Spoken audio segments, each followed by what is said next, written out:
भलाई में लगे रहते हो तो इसे अवश्य सुनो। बहुत सारे लोग ऐसे होते हैं जो दूसरों के भला में लगे रहते हैं, दूसरों के कष्ट दूर करने में लगे रहते हैं। अपना तन मन और धन सबसे किसी व्यक्ति का कष्ट दूर करने में अपने जीवन को व्यतीत करते हैं और वो ये सोचते हैं कि ये बहुत ही धर्म का कार्य है, ये बहुत अच्छा काम है। जो ऐसा करता है उस पर परमात्मा भी अत्यंत प्रसन्न रहते हैं, क्योंकि जो भलाई करता है वो भगवान के बराबर होता है।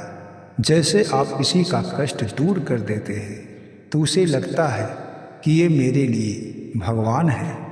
ये काम करना बहुत ही पुण्य का काम है। जो लोग भलाई में लगे रहते हैं ऐसा लोग बहुत ही महान होते हैं। पर जब आप किसी का भला करते हैं, हमेशा दूसरों की भलाई में लगे रहते हैं, अपने जीवन को किसी के भले करने में अपने जीवन का कीमती समय अगर आप लगा रहे हैं तो ये कहानी आपको सुनना बहुत ही आवश्यक है। क्योंकि कई लोग ऐसे होते हैं कि दूसरों के भलाई के चक्कर में खुद को भूल जाते हैं, पर ऐसा करना बिल्कुल ही गलत होता है और उस इंसान के साथ भी बहुत ही बड़ा गलत हो जाता है।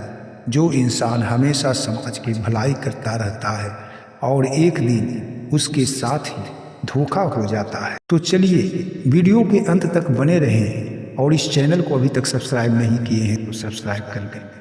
चलिए कहानी को शुरू करते हैं और मेरा आपसे निवेदन है कि कहानी को ध्यानपूर्वक सुनें, क्योंकि आप भी किसी को भला अवश्य किए होंगे, या फिर अगर आप भले इंसान हैं तो आप भी अपने परिवार का, अपने समाज का, अपने टोले मोहल्ले में हमेशा भला करते रहते होंगे और हमेशा आप इन कार्यों में लगे रहते हैं कि ताकि मेरे जीवन से जो पाप है वो दूर हो जाए और मुझे पुण्य की प्राप्ति हो जाए।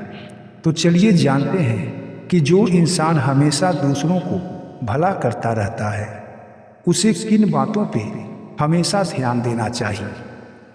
तो चलिए कहानी को शुरू करते हैं। एक व्यापारी था, उसके पास बहुत सारे घोड़े थे। वो घोड़े से बहुत प्यार करता था और वो घुड़सवारी भी बहुत करता था। रोज घोड़े को चारा खिलाता और घोड़े को पार्क में, जंगलों में टहलाने को ले जाता और घोड़ा भी अपने मालिक से बहुत प्यार करता था। एक दिन की बात है कि उसके घोड़े में से एक घोड़ा बहुत ही बीमार पड़ जाता है। वो घोड़ा इतना बीमार पड़ जाता है कि वो जमीन पे गिर पड़ता है और मालिक उसे उठाने की बहुत कोशिश करता है, फिर भी वो घोड़ा नहीं उठ पाता है। उसका मालिक बहुत ही चिंता में पड़ जाता है। घोड़ा के अंदर शक्ति नहीं रह जाता कि वो घोड़ा जमीन पर खड़ा हो जाए। मालिक बहुत ही चिंतित होने के कारण एक वैद्य को लेकर आता है और घोड़े का इलाज शुरू करवाता है। वैद्य भी बहुत सारे दवाइयों का इस्तेमाल कर बैठता है, फिर भी घोड़े का सेहत अच्छा नहीं होता। घोड़ा जमीन से खड़ा होने का नाम नहीं ले रहा था। फिर वो मालिक उस वैद्य के पास जाता है और कहता है कि आप किसी प्रकार से मेरे घोड़े को स्वस्थ कर दें, मैं आपको जितना मांगेंगे उतना धन दूंगा। फिर वो वैद्य उस घोड़े को देखने आता है। तब वो वैद्य कहता है कि देखो, ये अंतिम औषधि है, इसे 10 दिन तक घोड़े को देना। अगर वो 10 दिन में उठकर खड़ा नहीं हो जाता तो फिर जो ये औषधि मैं दे रहा हूँ घोड़े को खिला देना, घोड़ा मर जाएगा, क्योंकि ये घोड़ा बहुत कष्ट में है। अगर तुम्हारा ये घोड़े से बहुत प्रेम है, तुम इस घोड़े से बहुत प्यार करते हो, तो ये 10 दिन जड़ी बूटी खिलाने के बाद अगर घोड़ा खड़ा नहीं होता है तो ये दवा उसे खिला देना, इससे घोड़ा मर जाएगा और उसका कष्ट भी दूर हो जाएगा। मालिक बहुत चिंता में पड़ जाता है और मालिक उस घोड़े को वो दवा देने लगता है। पास में ही एक बकरा बंधा हुआ था वो बकरा वैद्य की सारी बातों को सुन रहा था। बकरा ये सोचने लगा कि कहीं घोड़ा को जहर न दे दिया जाए।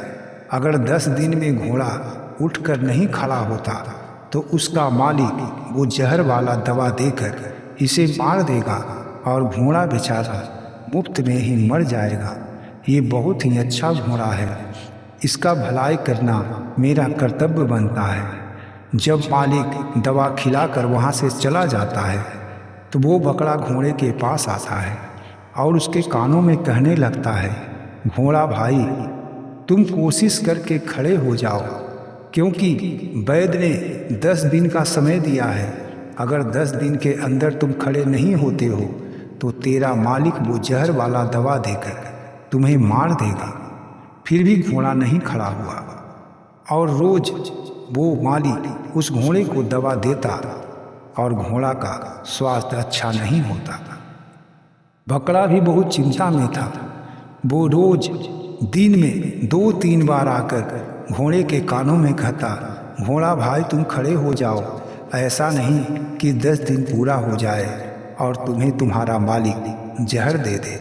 पर घोड़ा खड़ा होने का नाम नहीं ले रहा था। धीरे धीरे 10 दिन पूरे हो जाते हैं और 10वां दिन वो दवा देकर उसका मालिक वहाँ से चला जाता है।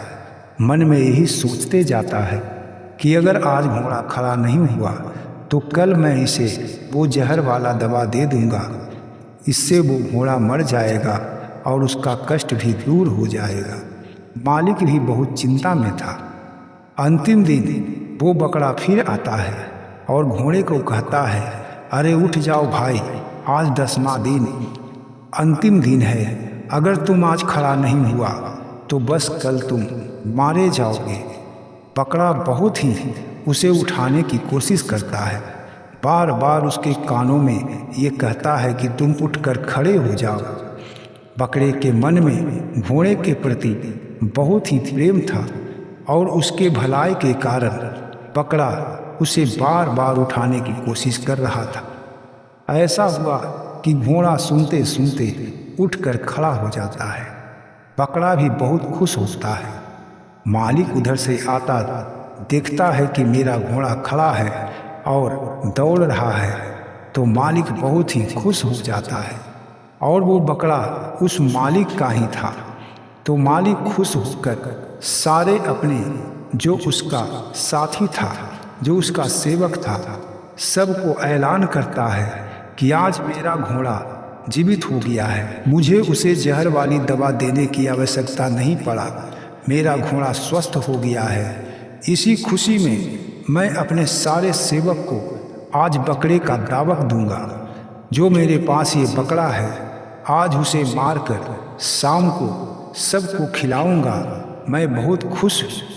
और दूसरे की भलाई करते करते वो बकरा उस शाम को हलाल हो जाता है। वो मालिक उस बकरे को काट देता है और फिर अपने सारे साथियों को उस बकरे के मांस को खिला देता है।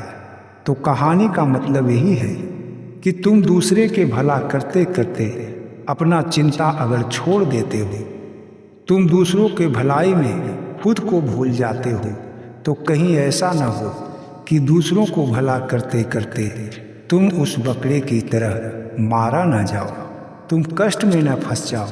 इसीलिए अगर भलाई करना है तो भलाई करना बहुत ही अच्छी बात है, पर भला करते करते स्वयं को भी देखना बहुत ही ज़रूरी है। तो आपको ये जानकारी अगर अच्छी लगी है तो वीडियो को एक लाइक और चैनल को सब्सक्राइब करें। जय श्री कृष्ण।